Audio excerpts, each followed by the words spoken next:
तीसरे चरण की वोटिंग के बाद अब देश के प्रधानमंत्री नरेंद्र मोदी का रवैया बदलने लगा है। लगता है जैसे वो बौखला से गए हैं। तमाम मुद्दों से देश का ध्यान भटकाने के लिए अजीब अजीब से भाषण दे रहे हैं।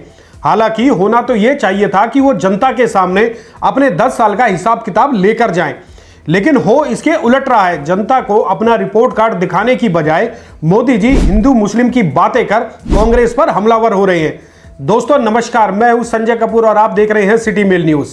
दोस्तों मोदी जी ने अब अपने पिटारे से दो ऐसे नाम निकाले हैं जो कि पिछले 10 सालों से उनकी सरकार की शान बढ़ा रहे थे। अपने रटे रटाए भाषणों के बीच पीएम मोदी ने देश के टॉप लेवल के उद्योगपति और अपने परम मित्रों अंबानी और अडानी पर हमला बोलकर पूरे देश को चौंका दिया है। अब तक जिन अंबानी व अडानी को लेकर कांग्रेस प्रधानमंत्री पर हमलावर होती रही है, उन्हीं अंबानी और अडानी को लेकर मोदी जी ने उल्टी गंगा बहानी शुरू कर दी है। आपको भी सुनकर आश्चर्य हो रहा होगा, जैसा कि मुझे भी हो रहा है। मैंने जब मोदी जी का अंबानी और अडानी वाला भाषण सुना तो मेरा दिमाग भन्ना गया कि आखिर मोदी जी को हुआ क्या है, वो आखिर ऐसा बोल कैसे सकते हैं। मोदी जी ने अब अंबानी और अडानी को भ्रष्ट बताना शुरू कर दिया। दोस्तों पूरा देश जानता है कि अंबानी और अडानी के पीएम मोदी से कितने मधुर संबंध हैं। कांग्रेस और तमाम विपक्षी दल अभी तक इन दोनों उद्योगपतियों को लेकर केंद्र की बीजेपी सरकार और मोदी पर हमला बोलती रही है, लेकिन अब मोदी जी ने ही खुद इन दोनों उद्योगपतियों को लपेटना शुरू कर दिया है। आखिर ये माजरा क्या है, किसी को समझ नहीं आ रहा। तो आपको बता दें कि मोदी जी बीच चुनाव में अंबानी और अडानी को कहां से ले आए। पीएम ने हाल ही में अपनी एक सभा में कहा है कि अंबानी और अडानी के खिलाफ अब राहुल गांधी ने चुप्पी साध ली है। लगता है कि अंबानी और अडानी कांग्रेस को टेम्पू भर भर कर चोरी का माल भेज रहे हैं। पहले आप भी सुनिए कि मोदी जी अपने परम मित्रों को लेकर खुद ही किस तरह का खुलासा कर रहे हैं। ये कांग्रेस के शहजादे पिछले 5 साल से सुबह उठते ही माला जपना शुरू करते थे। जब से उनका राफेल वाला मामला ग्राउंडेड हो गया, तब से उन्होंने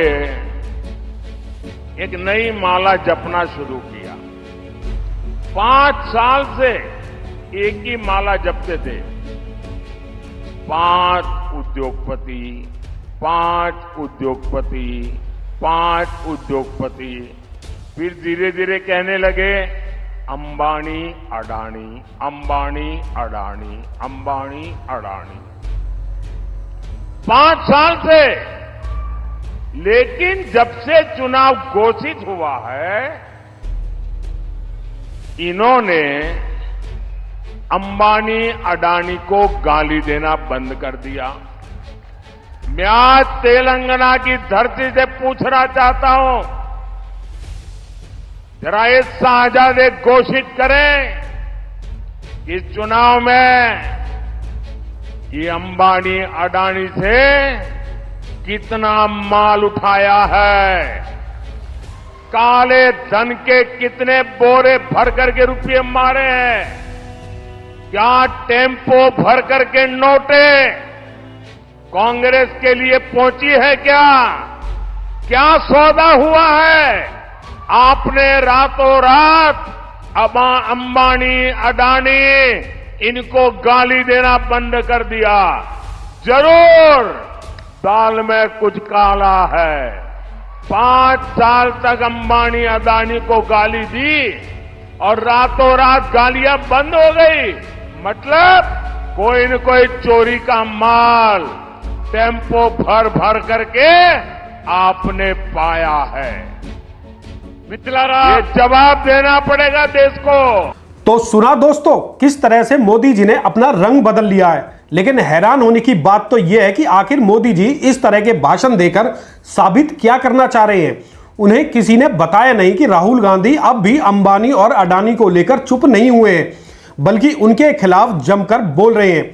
आपने मोदी जी का भाषण सुन लिया। मंत्री जी 3 चरणों के बाद और बौखला गए, और इतने बौखला गए कि पप्पा अपने ही संतानों के खिलाफ बोलने लगे। बोलते हैं राहुल जी गौतम अडानी जी का और मुकेश अंबानी जी का नाम नहीं लेते चुनाव प्रचार में। मैं आपको याद दिला दूं प्रधानमंत्री जी, 3 अप्रैल से अब तक राहुल गांधी जी 103 बार गौतम अदानी जी का नाम ले चुके हैं और 30 बार मुकेश अंबानी का नाम ले चुके हैं। प्रधानमंत्री जी, आपने इन लोगों से और तमाम अपने औद्योगिक घरानों के दोस्तों से 8,200 करोड़ चंदा लिया इलेक्टोरल बॉन्ड्स के माध्यम से। गैर कानूनी था वो, अब तो असंवैधानिक करार कर दिया गया, सुप्रीम कोर्ट द्वारा कर दिया गया। पैसा लेते वक्त तो आपको कुछ नहीं फर्क पड़ा, अब जब जरा सा चुनाव हारने की स्थिति में आए तो इन्हीं के खिलाफ हो गए। अरे आप कमाल करते हैं प्रधानमंत्री जी, अदानी अंबानी के आप नहीं हुए तो हमारे आप तो कैसे होंगे आप? इस देश के और किसी व्यक्ति को तो कोई उम्मीद ही आपसे नहीं रखनी चाहिए। जब आप उनके नहीं हुए तो और किसी के तो नहीं हो सकते। प्रधानमंत्री जी, ये जो आपने इलेक्टोरल बॉन्ड्स का घपला किया था, इसकी पूरी जांच होगी, आप निश्चिंत रहिए।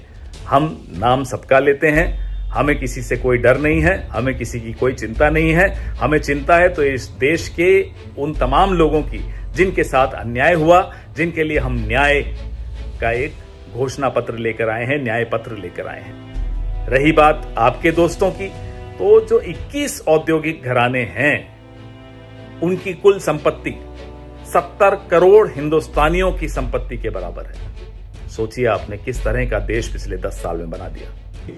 वो साफ कह रहे हैं कि राहुल गांधी आज भी इन दोनों पर जमकर हमला बोल रहे हैं। पवन खेड़ा ही नहीं, देश के तमाम विपक्षी दल अब इस मामले को लेकर पीएम पर हमलावर हो गए हैं। वो कह रहे हैं कि पिछले 10 सालों से आप क्या कर रहे हैं? जब अंबानी और अडानी भ्रष्टाचार से कमाई गई धन दौलत बांट रहे थे, तब आप चुप क्यों रहे?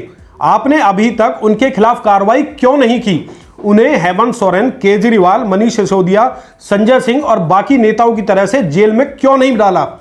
लगता है कि जैसे कांग्रेस को कटघरे में खड़ा करते करते मोदी जी खुद ही अपने जाल में फंस गए हैं। अपने परम मित्रों को कटघरे में खड़ा कर मोदी जी क्या संदेश देना चाह रहे हैं? क्या आने वाले दिनों में अंबानी और अडानी के बुरे दिन आने वाले हैं? ऐसे तमाम सवाल विपक्षी दल अब मोदी जी से पूछ रहे हैं। क्या 3 चरण के मतदान के बाद मोदी जी को लगने लगा है कि उनकी सरकार जा रही है, इसलिए वो अब उस डाल को काट रहे हैं जिस पर वो खुद बैठे हैं, यानी कि अंबानी और अडानी को सीधे तौर पर मोदी जी ने भ्रष्ट बता दिया है। दोस्तों, आप मोदी जी के इस बयान को किस नजरिए से देखते हैं? कृपया कमेंट बॉक्स में कमेंट करके जरूर बताएं।